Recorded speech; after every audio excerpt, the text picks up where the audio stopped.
দলের বদলে আরেক দল, এক দলের বদলে তো আরেক দলই আসার কথা। আপনাদের মতো অনির্বাচিত সরকারের তো মানে ইচ্ছা মতো যতদিন খুশি ততদিন ক্ষমতায় থাকার কথা নয়। গণতন্ত্র সেটা বলে না। আরেকটা কথা নতুন নতুন শিখছে, আওয়ামী লীগ আর বিএনপি নাকি মুদ্রার এই পিঠ আর ওই পিঠ। কি করবো বলেন, হাসবো না কাঁদবো বুঝি না। বিএনপি সেই রাজনৈতিক দল যখন আওয়ামী লীগ বাংলাদেশের মানুষকে বিপদের মুখে ঠেলে দিয়ে ৭১ সালে পালায়ে গেছিল, তখন বিএনপির প্রতিষ্ঠাতা শহীদ প্রেসিডেন্ট জিয়াউর রহমান বলেছিল উই রিভল্ট। তিনি স্বাধীনতার ঘোষণা দিয়ে মাঠে ময়দানে যুদ্ধ করে সেক্টর কমান্ডার হয়ে বীরত্তম খেতাব পেয়ে বাংলাদেশকে স্বাধীন করেছেন। আর আওয়ামী লীগ বর্ডার পার হয়ে নিরাপদে চলে গেছে। আওয়ামী লীগ যখন সকল দল নিষিদ্ধ করে এক দল আনলো, বিএনপি নিয়ে আসলো বহুদলীয় গণতন্ত্র, বিএনপি নিয়ে আসলো বিচার বিভাগের স্বাধীনতা, বিএনপি নিয়ে আসলো সংবাদপত্রের স্বাধীনতা। আওয়ামী লীগ যখন ভারতের সঙ্গে আঘাত করে 14, 18, 24-এ ক্ষমতা দখল করলো, বিএনপি তখন আকস্মিকভাবে জনগণের পাশে থেকে নির্বাচন প্রত্যাখ্যান করেছে। দেশনেত্রী বেগম খালেদা জিয়া চাইলে যেতে পারতেন না সংসদে, 100 বার যেতে পারতেন, কিন্তু উনি যান নাই। মানুষ যেদিকে থাকে বিএনপিও সেদিকে থাকে। সেজন্যই দেশনেত্রী বেগম খালেদা জিয়া বলেছিলেন, যখন বাংলাদেশ ভালো থাকে তখন আমি ভালো থাকি, আর যখন বাংলাদেশ খারাপ থাকে তখন আমি খারাপ থাকি। বিএনপি এই দেশের মাটি ও মানুষের দল।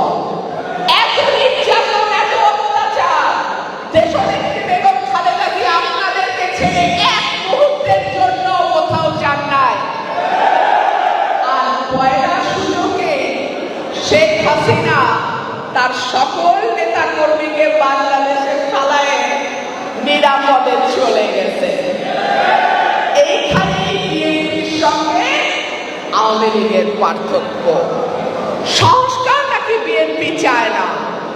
2016 সালে দেশনেত্রী বেগম খালেদা জিয়া বাংলাদেশের প্রথম সংস্কারের কথা বলেন ভিশন 2030।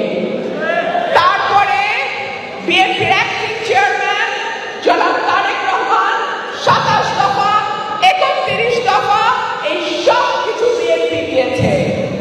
আজকে এনসিপি সহ অন্যান্য যারা সংস্কারের কথা বলে, তারা যে সংস্কারগুলোর কথা বলছে, সেই সংস্কারগুলো সেই 2016 সালে দেশনেত্রী বেগম খালেদা জিয়ার নেতৃত্বে বিএনপি দিয়ে দিয়েছিল। আবার সবকিছুকে সংস্কার করতে হয়। আর বিচার, আওয়ামী লীগ গত 15 বছরে যত পাপ করেছে, শেখ হাসিনা থেকে শুরু করে ওয়ার্ড লেভেলের কর্মী পর্যন্ত, আগামী 100 বছরেও তাদের বিচার চলতেই থাকবে, চলতেই থাকবে, চলতেই থাকবে। সুতরাং সংস্কার আর বিচার শেষ না করে আপনি নির্বাচন দিবেন না, তাহলে আগামী 100 বছরও আপনার নিয়ত নাই বাংলাদেশে কোনো নির্বাচন হোক। আওয়ামী লীগ নাই তাই বলে কি আমরা মনে করছি নির্বাচন সহজ হবে? না, নির্বাচন সহজ হবে না আমার ভাইরা। কেন হবে না? হবে না তার কারণ আমাদের অ্যাক্টিং চেয়ারম্যান তারেক রহমান সাহেব বলেছে, আগে ছিল দৃশ্যমান প্রতিপক্ষ, এখন প্রতিপক্ষ অদৃশ্য। ভোট হলে 2টা ভোট হয়তো পাবে না, কিন্তু বড় বড় কথা আর বড় বড় হ্যাডাম অনেকেরই তো আমরা দেখি, তাই না? আমরা আরো দেখি নির্বাচন পিছানোর ষড়যন্ত্র, আমরা আরো দেখি মানুষকে তার ভোটের থেকে বঞ্চিত করার ষড়যন্ত্র।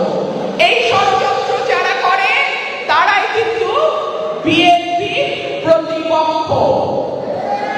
সুতরাং এইবারের প্রতিপক্ষ ষড়যন্ত্রের প্রতিপক্ষ, এইবারের প্রতিপক্ষ বাংলাদেশ বিরোধী প্রতিপক্ষ। খুব সাবধান আমার ভাইরা, নির্বাচন সহজ হবে না। তবে এটাও বলি, 15 বছর বিএনপির নেতা কর্মীরা মাটি ছাড়ে নাই, আগামীতেও এক চুল মাটি আমরা কেউ ছেড়ে দেব না। আমরা অতীতে যেমন দেখেছি, বিচার বিভাগকে নিয়ে যাওয়া হয়েছিল চতুর্থ সংশোধনীর মাধ্যমে, শেখ মুজিবুর রহমান নিয়ে গেছিল রাষ্ট্রপতির হাতে। সেইখান থেকে শহীদ president Ziaur Rahman supreme judicial council করে বিচার বিভাগের স্বাধীনতাকে নিশ্চিত করে। বাংলাদেশে যে কটা ভালো কাজ হয়েছে, বিশ্বাস করেন, আমি বিএনপি করি বলে না, আপনারা চেক করে দেখবেন, তার প্রতিটা হয়েছে হয় শহীদ প্রেসিডেন্ট জিয়াউর রহমান আর নয়তো দেশনেত্রী বেগম খালেদা জিয়ার হাত দিয়ে। বিএনপির জনপ্রিয়তাকে মানুষ ভয় পায়, আমি বুঝি। বিএনপির জনপ্রিয়তা, বিএনপির একজন নেতা যদি এমনিও চা খেতে দাঁড়ায়, সেইখানে একটা জটলা তৈরি হয়ে যায়, সেইখানে একটা ছোটখাটো সমাবেশ হয়ে যায়। আর অন্যান্য দলের নেতারা যারা বড় বড় কথা বলে, তাদেরটাও তো আমরা দেখি। সেই যেখানে নেতা নেতা, সামনে মিডিয়ার ভাইরা ছাড়া আর কোনো ভাই নাই, সেগুলাও তো আমরা দেখি, তাই না? আমি তাদেরকে বলবো, আপনারাও আমাদের রাজনৈতিক প্রতিদ্বন্দ্বী, ঠিক আছে, আপনারা আমাদের রাজনীতি করেন, আমরাও আমাদের রাজনীতি করি, কিন্তু ষড়যন্ত্র কেউ করবেন না। ষড়যন্ত্রের ফল ভালো হয় না। শেখ হাসিনা করছিল ষড়যন্ত্র, নিজে তো পালাইছেই, এখন বোনের মেয়েরও আর এমপি তো থাকবে কিনা সেখানেও সমস্যা।